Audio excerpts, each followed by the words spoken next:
Nós tínhamos no Brasil um ciclo tradicional de comportamento do candidato que vinha para o ensino superior.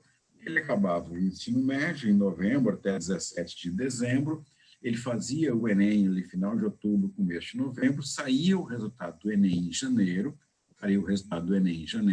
e ele fazia SISU, ProUni, FIES, matrícula, num ciclo ali de 35 até 40 dias.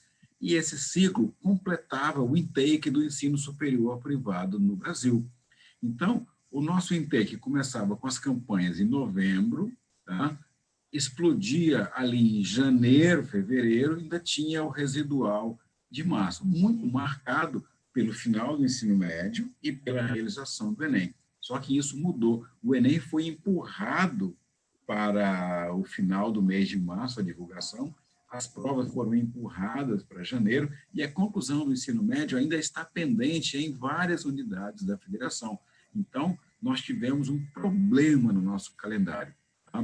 O calendário desse intake, que começa em novembro e, em tese, iria até março. E não foi só isso que mudou.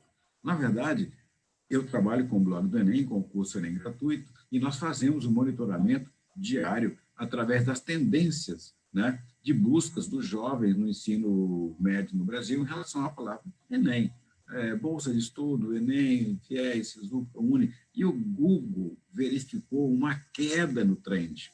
Então, nós tivemos, de 2019 para 2020, uma queda de mais de 40% nas buscas associadas à palavra Enem. Se comparar com o último grande Enem, que ainda tinha o ensino médio junto, antes do MEC separar com o Enseja, que foi em 2016, nós temos uma queda aqui de 60% das buscas localizadas em relação a isso. Então, isso mostra, de 2019, que já não tinha o Enseja dentro do Enem, para 2020, uma queda de mais de 40%. E isso se refletiu depois na prova do Enem, que deu 55,3%.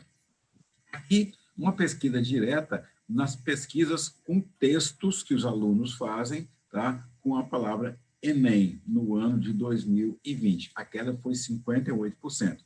Se eu associo Enem, FIES, SISU, ProUni, a queda seria dos 40%. Mas quando eu coloco somente Enem, a queda foi de 58% no ano passado. Então, isso já era um prenúncio.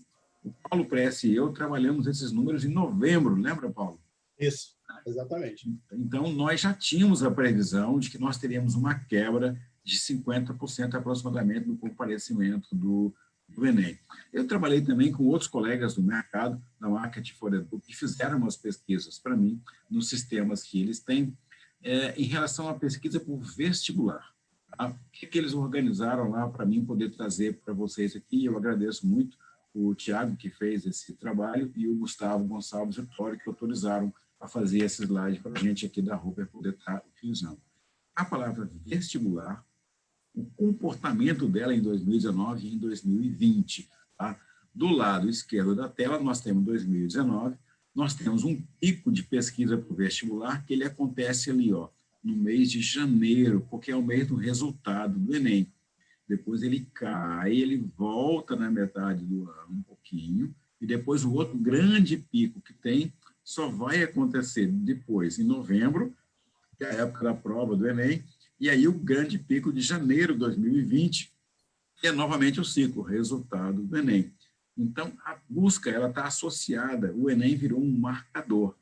Quando você entra no gráfico de 2020 em relação a 2019, os números rebaixam. A gente tem uma queda de aproximadamente 35% a 40% nas pesquisas por vestibular no ano de 2020. Então, isso era um prenúncio do que muitas IES estão sentindo agora a dificuldade.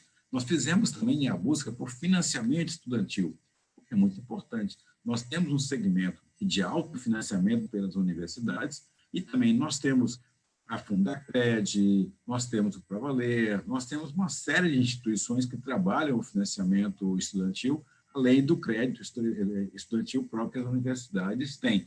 Olha a diferença. O gráfico, os picos do gráfico sempre são os marcadores do Enem. Tá? Se eu pego 2019, o pico do gráfico sobre financiamento estudantil também é o do resultado do Enem. O pico de 2020 também é, antes da pandemia, o resultado do Enem. Porém, quando entra a pandemia, quando entra o mês de março, isso é muito claro no gráfico, quando entra o mês de março, metade do mês de março, as buscas desabam.